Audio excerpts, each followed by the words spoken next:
எண்ணித்தான் நேற்றே செல்ல வேண்டியது இன்றைக்கு இதை முடித்துவிட்டு செல்லலாம் என்று கருதியிருக்கிறேன். இந்த கோயிலில் அரங்காவலா இருந்த பெருமக்களில் பல அன்பர்கள் எனக்கு மிக சிறு வயதிலிருந்தே பழக்கமானவர்கள்.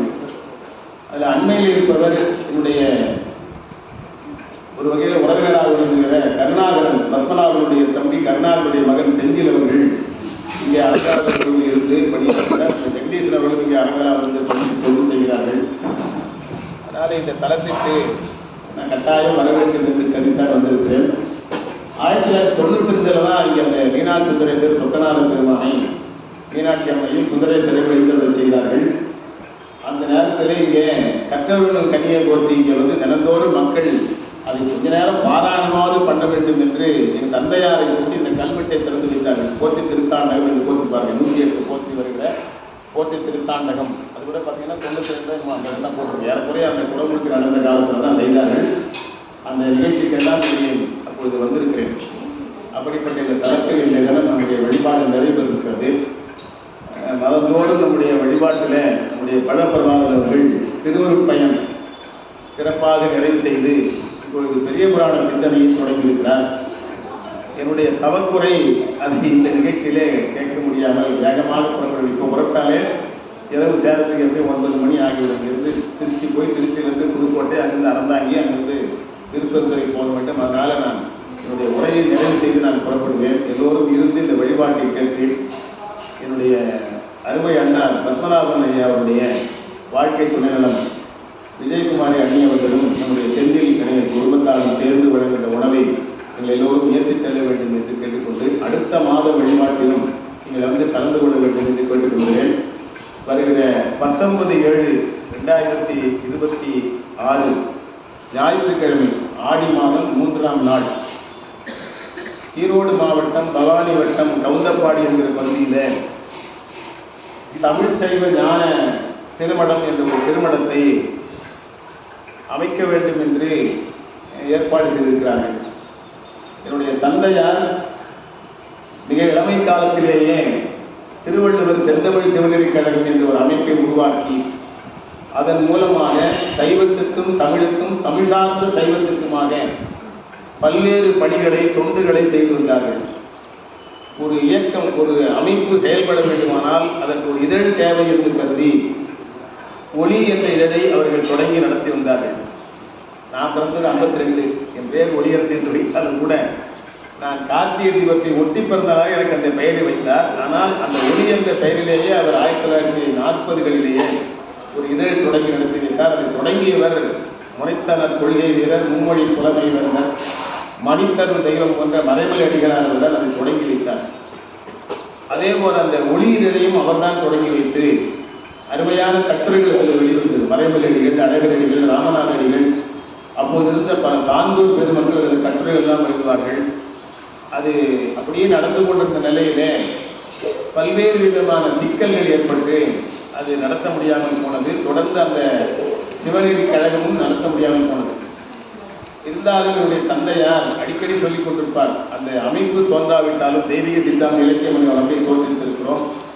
அதை அழகடியுடைய மாணவர்கள் தொடங்கி இருக்கிறார்கள். நம்முடைய சண்முக செட்டியார், கோவிந்தசாமி போன்றவருடைய நல்லாதவர்களை நடைபெற்றுக் கொண்டிருக்கிறது. அதனால் அதை சார்ந்த அமைப்பாக வைத்துக் கொள்ளலாம். ஆனால் இதனை மீண்டும் தொடங்க வேண்டும் என்று பலகால் விரும்பி சொல்லியிருக்கிறார். ஆனால் அதற்கான வாய்ப்பு அமையவில்லை. இடையில அன்றையில் ஒரு 2 ஆண்டுகளுக்கு 2.5 ஆண்டுகளுக்கு முன்னாலே விழுப்புரம் இருக்கிற நண்பர்கள் மாணிக்கவாசகர் திருக்கூட்டம் என்று அமைத்து அதன் மூலமாக ஒரு இதழ் தொடங்கலாம் என்று கருதி இடத்தில் ஒரு நல்ல பெயரை நீங்கள் எனக்கு சொல்ல வேண்டும் என்று அன்போடு கேட்டுக்கொண்டார்கள்.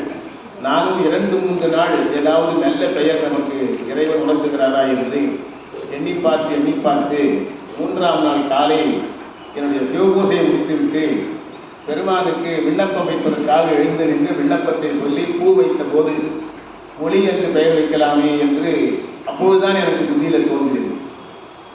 ஏற்கனவே அப்பாவுக்கு இந்த இது நடக்க வேண்டும் என்று இருந்தது, அதை பெயர் சொல்லியிருக்கலாம். ஆனால் எனக்கு ஒருபோதும் நினைவில் வரவில்லை. இந்த வழிபாடு முடித்து 3ஆம் நாள் விண்ணப்பம் முடித்த போதுதான் அந்த பெயரையே சூட்டலாம் என்று வந்தது. உடனடியாக விழுப்புரம் நண்பர்களுக்கு தொலைபேசியில் தொடர்பு கொண்டு அந்த பெயரை சூட்டலாம் என்று சொன்னபோது அவர்களும் மகிழ்வோடு அதை ஏற்றுக்கொண்டு அது தொடங்கி வைக்கப்பட்டு ஏறக்குறைய 30 மாதங்கள் கடந்திருக்கிறது. தொடர்ந்து அது நடைபெற வேண்டும். எல்லாம் வல்ல பெருமானருக்கு துணை செய்ய வேண்டும். உங்களை போன்ற அன்பர்கள் அதில் உறுப்பினராகி அந்த இதழ் தொடர்ந்து வெளிவருவதற்கான நல்ல சூழல் உருவாக வேண்டும் உங்களை எல்லாம் வேண்டிக் கொண்டு, அதே போல அவர்கள் ஒரு திருமணம் தமிழ் சார்ந்த சைவம் சார்ந்து சைவம் சார்ந்து இருக்கிற வகையிலே ஒரு மடம் அமைக்க வேண்டும் என்று விரும்பினார்கள். அது பற்றி அவ்வப்போது இடத்துல பேசியிருக்கிறார்கள். தொலைபேசி வெளியில் பயணம் பெறுகிற போதெல்லாம் சொல்லுகிற போது சொல்வார். இடையில ஒரு முறை ஒரு 95-96 காலங்களில் நாங்கள் கோயம்புத்தூரில் கற்பகம் வசந்தகுமார் அவர்களுக்கு தீட்சை செய்து வைத்தோம் 90. அதுக்கப்புறம் ஒவ்வொரு ஆண்டும் வாய்ப்பு நேருகிற போது அவங்க வழிபாடு ஏற்பாடு செய்வார்கள் தீட்சை நிகழ்ச்சிக்கு.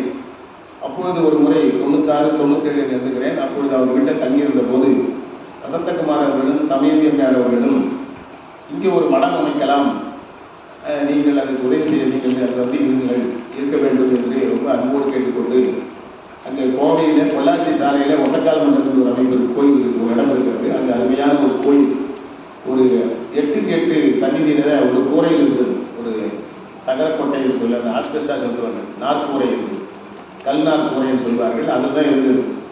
அந்த இடத்துல ஒரு பெரிய கோயில் அமைக்க வேண்டும் என்று அந்த பகுதியை சார்ந்த ஒட்டக்கால் மன்ற அன்பர்கள் நிறைவிழா வழிபாட்டு மன்றம் என்று ஒரு அமைப்பை உருவாக்கி அதன் மூலமாக அங்கே ஒரு கோயில் அமைக்க வேண்டும் என்று ரொம்ப விரும்பினார்கள்.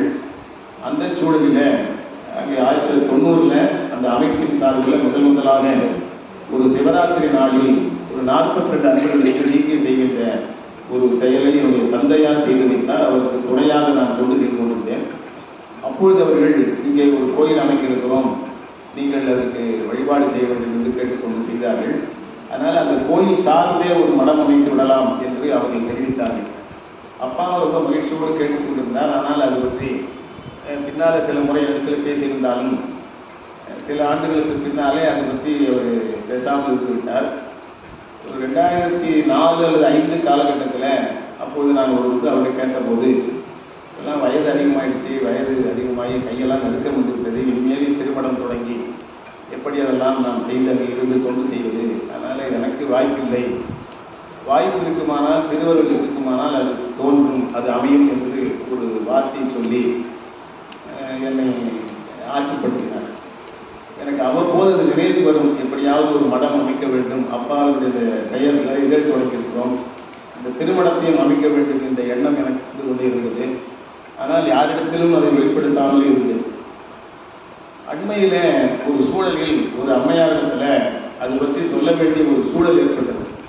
அவர்களுக்கு தான் நினைப்பது நடக்கவில்லையே என்று ரொம்ப வருத்தப்பட்டு மருத்துவமனைக்கெல்லாம் செல்ல வேண்டிய சூழல் வந்தபோது அவர் மருத்துவமனையிலிருந்து 2-3 நாள் கழித்து வீட்டுக்கு வந்தவுடன் தொலைபேசியில் தொடர்பு கொண்டு நான் நினைப்பது நடக்கவில்லை என்று வருத்தப்பட்டு உடம்பை கெடுத்துக் கொள்வதோ, அதனால நான் உடம்பு இருக்கிற கணவனாருக்கும் குழந்தைக்கும் தொல்லை கொடுப்பதாக இருக்கக்கூடாது, எனக்கு கூட இப்படி ஒரு எண்ணம் இருக்கிறது, அப்பாவுடைய எண்ணம் திருமணம் அமைப்பதை செய்ய வேண்டும் என்று. ஆனால் அது வாய்ப்பு எப்போது நேர்ந்து தெரியவில்லை, யாரிடத்தில் சொல்வது என்று தெரியவில்லை.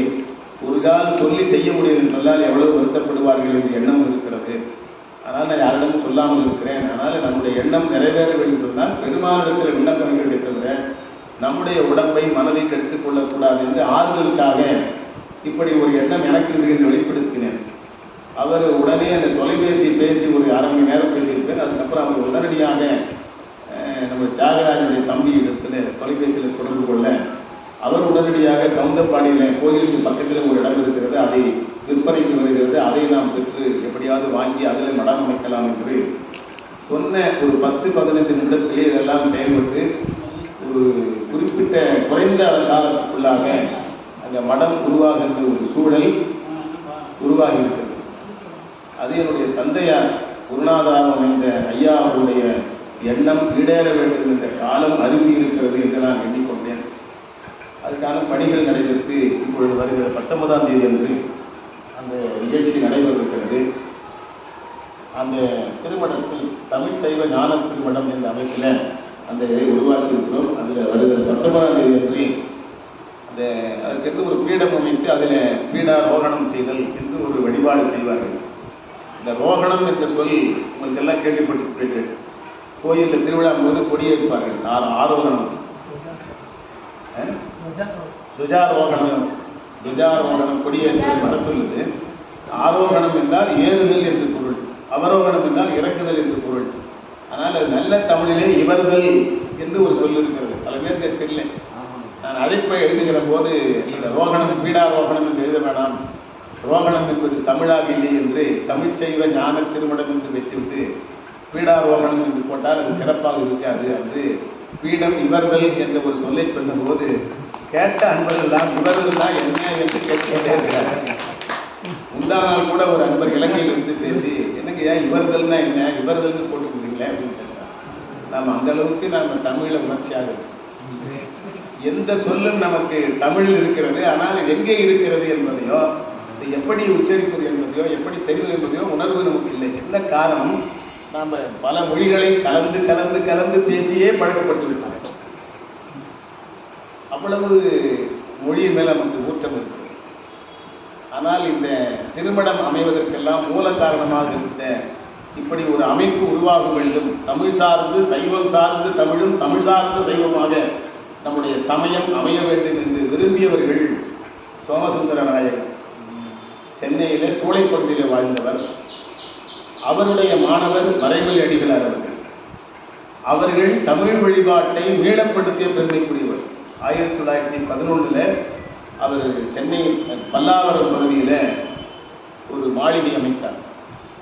அந்த மாளிகையில் அவர்கள் 1/5/1911 வரை சரியாக இருக்குமானால் அந்த நாளில் அருமையான ஒரு 50 திருமேனி, அம்பலவான பெருமான், சிவகாமி தாயார், மணிவாசகர் பெருமான் 3 திருமேனிகளை 50 திருமேனிகளை செய்து அவரே திருவாசக வேள்வி செய்து தடங்கொண்டது போல் தாமரை பொன்முடிதன் மேல் குடங்கொண்டு அடியார் குளிநீர் சுமந்து ஆட்ட படங்கொண்டது போல் பாம்பரை ஆட்ட பரமனாக விளங்குகிற பெருமான் இங்கே அம்பலவானராக, சிவகாமி தாயாராக, மணிவாசகராக எழுந்தருள வேண்டும் என்று அந்த தேவாரத்தில் வருகிற போது அடியாராக இருந்து அவர் கும்பநீர் சுரிந்து அந்த வழிபாட்டை செய்து காட்டினார். முதல்ல தமிழை வழிபாட்டை மீளப்படுத்திய பெருமைக்குரியவர் மறைமொழி அடிகளார். அவர் சோமசுந்தர நாயகருடைய மாணவர். அதனைத் தொடர்ந்து அவருடைய மாணவராக விளங்கிய அழகரடிகள், அவருடைய மாணவராகவும் எனக்கு 3, 4ஆம் நிலை வழிபாட்டை செய்து என்னுடைய தந்தையாரும் குருநாதராக விளங்கிய ஆடலர் செய்ய அவர்கள் எல்லாம் தமிழ் சார்ந்த நிலையிலே சைவத்தையும் சைவம் சார்ந்த நிலையில் தமிழையும் போற்ற வேண்டும், அதை மக்களுக்கு ஆற்றுப்படுத்த வேண்டும் என்ற உணர்வோடு அதை செயல்படுத்த வேண்டும் என்று எண்ணியிருந்தார்கள். அந்த அடிப்படையில் அந்த தமிழும் சைவமாக இணைந்து மொழியையும் சமயத்தையும் வளர்க்கின்ற ஒரு பணியை செய்வதற்காகவும் ஒரு மடம் அமைய வேண்டும் என்ற தந்தையாருடைய விருப்பத்தை நிறைவேற்றுகின்ற வகையிலும் வருகிற 19ஆம் தேதி அந்த விழா நடைபெறுகிறது. அடியே அந்த பீடத்தில் ஏறி அமர்கிற இவர் இருக்கின்ற அந்த நிகழ்ச்சி நடைபெறுகிறது. அதனால் வாய்ப்புள்ள நண்பர்கள், அந்த அழைப்பு என் கையில் கொஞ்சம் இருக்குது, அது அன்பர்கள் இங்கே கொடுப்பார்கள். வாய்ப்பு இருக்கிற நண்பர்கள் அந்த வழிபாட்டில் வந்து கலந்து கொள்ள வேண்டும் என்று அன்போடு கேட்டுக்கொள்கிறேன். அது தமிழ் சைவ ஞான திருமணம் என்ற பெயரிலே அது அமைய இருக்கிறது. அதுக்கான பணிகள்லாம் நடைபெற்று கொண்டிருக்கிறது. இடையில நானும் 2-3 முறை போய் பார்த்து கொண்டிருக்கேன். அடுத்த வாரம் சென்று மீண்டும் பார்த்திருக்கிறேன். அதுக்கப்புறம் தொடர்ந்து அங்கே இருந்து பல தொண்டுகள் செய்ய வேண்டிய ஒரு சூழல் இருக்கிற காரணத்தால் அங்கேயும் இங்கேயுமாக நான் இருப்பேன். ஆனால் இங்கே வழிபாட்டுக்கு இனிமேல் வரமாட்டேனோ என்று யாரும் எண்ண தேவையில்லை. வாய்ப்பு நேருகிறவர்களெல்லாம் வந்து கட்டாயம் கலந்து கொள்ள வேண்டும் என்று எண்ணுகிறேன். ஏன்னால் என்னுடைய தந்தையார் என்னுடைய குருநாதர் சொல்ல இந்த வழிபாட்டை தொடங்கினார். ஏற்கனவே நான் சில முறை சொல்லியிருக்கிறேன். ரொம்ப காலத்துக்கு முன்னால் தொடங்கினது, வருடம் நினைவில்லை. ஆனால் ராஜாஜி முதலமைச்சராக இருந்தபோது தொடங்கப்பட்டது இந்த மாதாந்திர வழிபாடு. அது அப்போது வார வழிபாடாக தொடங்கப்பட்டது. தொடங்கப்பட்ட இடம் சென்னை மல்லிகேஸ்வர பெருமான் திருக்கோயிலில் அழகரடிகள் தலைமையில் ராஜாஜி அவர்கள் தொடங்கி வைத்தார். அன்றிலிருந்து அது அப்படியே நடைபெற்றுக் கொண்டு பல ஆண்டுகளாக அது வார வழிபாடாக நடைபெற்றுக் கொண்டிருந்தது. அப்புறம் அண்மையில் தான் ஒரு 90 அந்த காலத்தில் தான் ரொம்ப அன்பர்கள் வாரந்தோறும் வருவதற்கு சிரமப்படுகிறார்கள். போக்குவரத்து செலவெல்லாம் அதிகமாகிற காரணத்தால் அந்த வார வழிபாட்டை மாத வழிபாடாக மாற்றி அமைத்திருக்கிறோம். இப்போ அதுக்கே வரது கடினமாக இருக்குது. இப்போ இருக்கிற கால சூழல், போக்குவரத்து காரணங்கள், அதுக்கு அந்த நெரிசல் காரணம், அப்புறம் நாம் வைக்கிற இடம் ஒவ்வொரு இடமாக இருக்கிறது. அது மாதிரி பல்வேறு காரணங்களால் கூட்டம் வந்துருக்கும். அப்போல்லாம் தொடக்க காலத்தில் நான்லாம் சிறு பகுதியிலிருந்து வாராந்திர வழிபாட்டுக்கு போடும்போது 100 பேர் இருப்பாங்க. அதுக்கப்புறம் அதிலேயே ஒரு சொற்பொழிவு நடக்கும். வாழ்வியல் புலவர் தேமொழியார் அவர்கள், என்னுடைய சிறிய தந்தையார் புலவர் நாரா முருகவேள், ஔவை நடராஜன், அப்புறம் பல்லாவரத்தில் ஆலந்தூர் பகுதியில் வாழ்ந்த திருக்குறள் நெறித்தோன்றல் எண்ணி புலவர் எண்ணி ராமலிங்கம், தஞ்சை பல்கலை துணைவேந்தராக விளங்கிய முனைவர் அண்மையில் காலமான முனைவர் சுந்தரமூர்த்தி ஐயா அவர்கள், முனைவர் கங்காதரன் அவர்கள், என்னுடைய சிறிய தந்தையார் திருக்கோயில் ஆசிரியர் முருகவேளனுடைய மகன் ராமலிங்கம் அவர்கள் என்று பல அன்பர்கள் இந்த வழிபாட்டுக்கு பின்னால ஏதாவது ஒரு நூலை சிந்தித்து வருவார்கள். அதுபோல அது அமைக்கின்றது. அப்படி நடைபெற்ற அந்த வழிபாட்டில் கட்டாயம் கலந்து கொள்ள வேண்டும் என்ற உணர்வு இருக்கிறது. நேற்றே நான் புறப்பட்டிருக்க வேண்டும். ஏன்னா திருப்பதி ரொம்ப தொலைவில் இருந்து ஏறக்குறைய 430 கிலோமீட்டர் சென்று நம்ம இடையில இயற்கை இதுக்காக இறங்க வேண்டியிருக்கோம், சுவை நீர் பதிவுக்கு இறங்க வேண்டியிருக்கோம். இதெல்லாம் கணக்கு பண்ணால் ஒரு 8-9 மணி நேரத்துக்கு ஆகும். நான் நேற்று போயிருந்தேன்னா இரவே போய் தங்கியிருப்பேன். ஆனால் இந்த வழிபாட்டில் கலந்து கொள்ள வேண்டும். அடுத்த மாதம் வருவதற்கு எனக்கு வாய்ப்பு இல்லை. ஏன்னா அடுத்த மாதம் ராசிபுரம் பகுதியில் ஒரு 63 விழா ஆண்டுதோறும் நடைபெறுகிறது. இந்த ஆண்டு அதில் கட்டாயம் கலந்து கொள்ள வேண்டும் என்று அன்பர்கள் கேட்டுக்கொண்டார்கள். ஆனால் அடுத்த மாத ஞாயிற்றுக்கிழமை நான் அங்கே இருக்க வேண்டியதுனால இந்த முறை கட்டாயம் வந்துவிட வேண்டும். அதில் இந்த மடம் வேற தொடங்குகிறோம். அது தொடங்குறதுக்கு முன்னால் இருக்கிற வழிபாட்டிலாவது கட்டாயம் கலந்து கொள்ள வேண்டும் என்று அடியன் வந்து தெரிவித்துக் கொண்டு நீங்கள் எல்லோரும் அந்த விழாவிலே வந்து கலந்து கொள்ள வேண்டும் என்று கேட்டுக்கொள்கிறேன். ஒரு 30 அழைப்புகள் கையில் கொடுத்திருக்கிறார்கள்.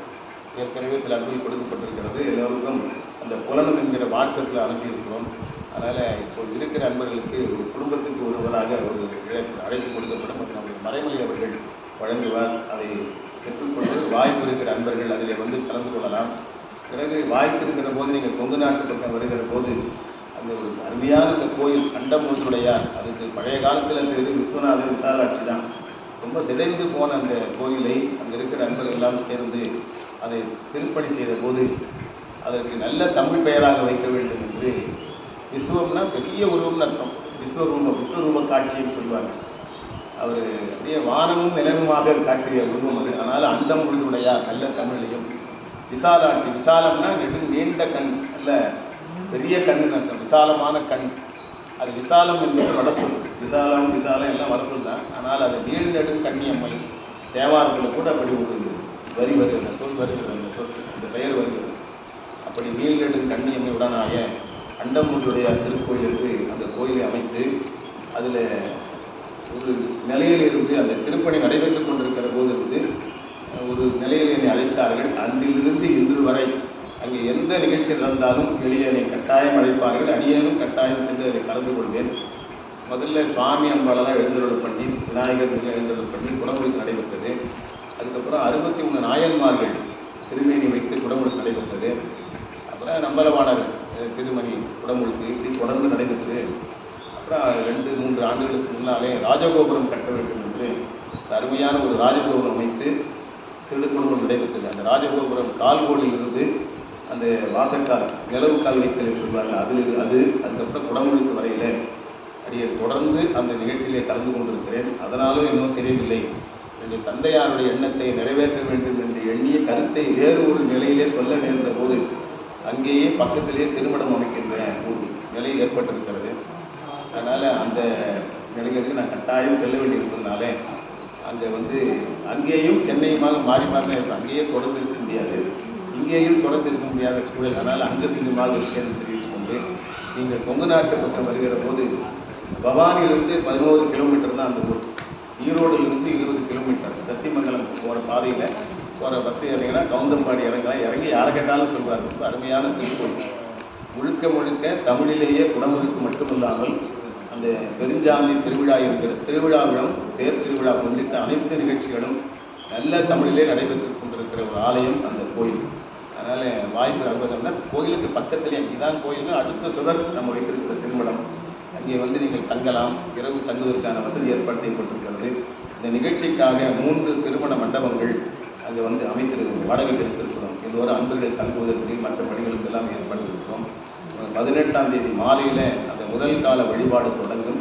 19ஆம் தேதி காலையில் 2வது கால வழிபாடு, அப்புறம் அந்த பீடம் விவரித்த நிகழ்ச்சி, அப்புறம் மதியம் கலை நிகழ்ச்சிகள், மாலையில் அந்த கோயிலுக்கு சென்று வழிபாடு செய்துவிட்டு வளமாக வந்து மடத்துக்கு வந்து அந்த வழிபாடு நடைபெறுகிறது.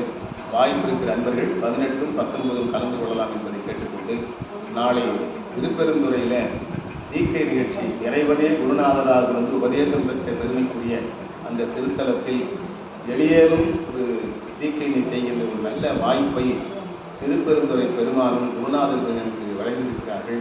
அந்த கடமைக்காக அதுக்கு செல்ல வேண்டியிருக்கிற காரணத்தால் உங்களிடமிருந்து விடைபெற்று நான் புறப்படுகிறேன். எல்லோரும் பெரிய புராண சிந்தனையை தொடர்ந்து கேட்டு சிறப்பித்து அடுத்த மாதம் நடைபெறுகின்ற வழிபாட்டிலும் இன்னும் திரளாக கலந்து கொள்ள வேண்டும். பொதுவாக வகுப்பு சேர்கிற போது பள்ளிக்கூடத்தில் ஆசிரியர் இருக்கும் போது சத்தம் போட்டால் கூட அமைதியாக இருக்கும். ஆசிரியர் தெளிப்படுத்துவாங்க. ஆசிரியர் இல்லாத போது அந்த ஆசிரியரை மனதில் நினைத்துக் கொண்டு வகுப்பில் ஒழுங்காக இருக்க வேண்டும் என்று ஒரு கருத்து சொல்வார்.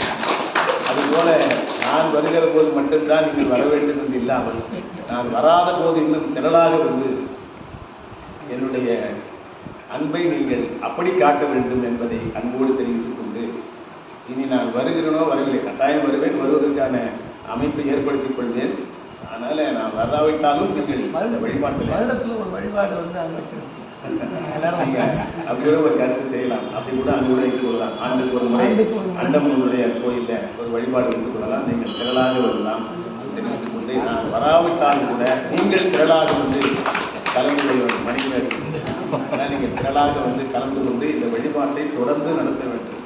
தொடக்க காலத்தில் நாம் சொன்ன ராஜாஜி தொடங்கிய காலத்திலிருந்து நடைபெற்றுக் கொண்டிருக்கிறது. அவ்வளவு நீண்ட நெடிய பாரம்பரியம் உள்ள இந்த மாத வழிபாட்டை கலந்து கொள்வது நமக்கு நல்ல அருள் தலங்களை தரும். இந்த கிறிஸ்தவர்களெல்லாம் வாரந்தோறும் பைபிள் எடுத்துக்கொண்டு அவங்களுடைய தேவாலயத்தில் சென்று விண்ணப்பம் செய்வார்கள். நாம ஒரு முறை கூட கோயிலுக்கு போகிற போது தேவாலயத்தை எடுத்து போன்ற எண்ணம் நமக்கே இல்லை. அப்புறம் எப்படி நம்ம குழந்தைங்க ஞாயிற்றுக்கிழமையான சைதாப்பேட்டையிலிருந்து கிண்டியிலிருந்து சைதாப்பேட்டை தாண்டுகிற போது மறைமடிகள் பாலம் இருக்கிறது. அந்த பாலத்தை கடக்கிற போது இலங்கை பக்கத்தில் எனக்கு தெரிஞ்சு குடிசையில் இருக்கிற ஒரு தேவாலயம் இப்பொழுது மிகப்பெரிய கட்டிடமாக உருவாகி இருக்கிறது. அங்கே வந்தீங்கன்னா ஆயிரக்கணக்கான மக்கள் வருவாங்க. சும்மா இவனை விட சின்ன இந்த தம்பியை விட சின்ன குழந்தைங்களாம் வருவாங்க. அவங்க குடும்பத்தோடு வருவார்கள். நான் பல முறை பார்த்துருக்கேன். அவங்க கையில் வந்து பெரியவங்க மட்டும் இல்லை, அந்த சின்ன குழந்தைகிட்ட கூட ஒரு பைபிள் இருக்குது. அந்த பைபிளை குழந்தைகிட்ட சிலமையிலேயே கொடுத்து அதோடு படிக்கதோ படிக்கலையோ கையில் ஒரு புத்தகம் கொடுத்துருவாங்க. நாமளே புத்தகத்தை கொண்டு போகிறதில்ல, தேவார புத்தகத்தை நாமளே எங்களுக்கு வாழ்ந்துக்கிட்டு இருக்கோம். அதனால் அப்படி ஒரு பழக்கத்தை நாம் உண்டு பண்ணிக்கொள்ள வேண்டும் என்று சொல்லி அந்த மாதிரி நாம் எந்த வரை கோயிலுக்கு வந்தாலும் ஒரு தேவார புத்தகம் திரட்டாவது இருக்கணும். தேவாரெல்லாம் நிறைய பெருசாக போட்டுக்கிறாங்க. அடங்கல் முறை நிறைய பெருசாக இருக்கும். 12 திருமுறை சேர்த்து போட்டுருக்குறாங்க. அதெல்லாம் நம்மளால் தூக்க முடியாது, பெரிய அளவில் இருக்கும். எளிமையான முறையில் நம்ம ஒரு சின்ன திரட்டு எடுத்துக்கொள்ளலாம். அல்லது இப்போ செல்லியே எல்லாத்தையும் பார்த்துக்கலாம். அந்த மாதிரி ஒரு வசதி இருக்கிறது. அதை கொண்டு வந்து கோயிலுக்கு வந்து வழிபாடு செய்துவிட்டு ஒரு இடத்துல உட்கார்ந்து திருமுறைகளை கோயிலில் படிக்கணும். எல்லாம் நம்ம பழக்கமாக கொள்ள வேண்டும் என்று அன்போடு கேட்டுக்கொண்டு அடுத்த மாத வழிபாட்டில் இன்னும் திரளாக கலந்து கொள்ள வேண்டும் என்று கேட்டுக்கொண்டு நாம் இடையிலே புறப்படுவதை நீங்கள் எல்லோரும் பொறுத்தாக்கிக் கொள்ள வேண்டும் என்று கேட்டுக்கொண்டு அனைவரையும் நெஞ்சார்ந்த நன்றியையும் பாராட்டையும் வாழ்த்தி சொல்லி பிரபாகரன் அவர்கள் தொடர்ந்து இந்த சொற்பொழிவை நிகழ்த்திருக்கிறார்கள் பெரிய புராண சிந்தனையை. அதனால் நீங்கள் எல்லோரும் இந்த வகுப்பில் தொடர்ந்து கேட்டு இனிவரும் காலங்களில் தொடர்ந்து வர வேண்டும் என்று அன்போடு கேட்டுக்கொண்டு வாய்ப்பு இருக்கிற நண்பர்கள் அந்த பீடம் வரும் பெருவிழாவில் கலந்து கொள்ள வேண்டும் அன்போடு கேட்டுக்கொள்கிறேன். நம்முடைய பழ பிரபாகரன் முன்மொழிந்ததைப் போல ஆண்டுக்கு ஒரு முறை நம்முடைய மன்றத்தின் சார்பில் அண்டக்கூடிய கோயிலில் ஒரு வழிபாடு மாத வழிபாடு ஏற்பாடு செய்யப்படும். நீங்கள் திரளாக வந்து கலந்து கொள்ளலாம். ஒரு நாள் முன்னாடி வந்தீங்கன்னா, ஒரு நாள் சேர்த்து வந்தீங்கன்னா, 2 நாளாக வந்தீங்கன்னா முதல் நாள் வழிபாட்டை முடித்துக் கொண்டு அன்று மாலையும் மறுநாள் காலையிலுமாக கொங்கு நாட்டு 7 தலங்களையும் ஆண்டுக்கு ஒரு முறை நீங்கள் வழிபாடு செய்யலாம். ஒரு 1.5 நாளில் முழுமையாக பார்த்துடலாம். கொஞ்சம் வேகமாக போனால் ஒரு நாள்லேயே பார்த்துக்க முடியும். நான் ஒரே நாள் காரில் பார்த்துருக்கேன் 7 தலங்களையும். காலையில் 5:30 மணிக்கு புறப்பட்டு எல்லா கோயிலும் பார்த்து இரவு பள்ளியறை விழாவுக்கு பவானிக்கு வந்து நிறைவு செய்திருக்கிறேன்.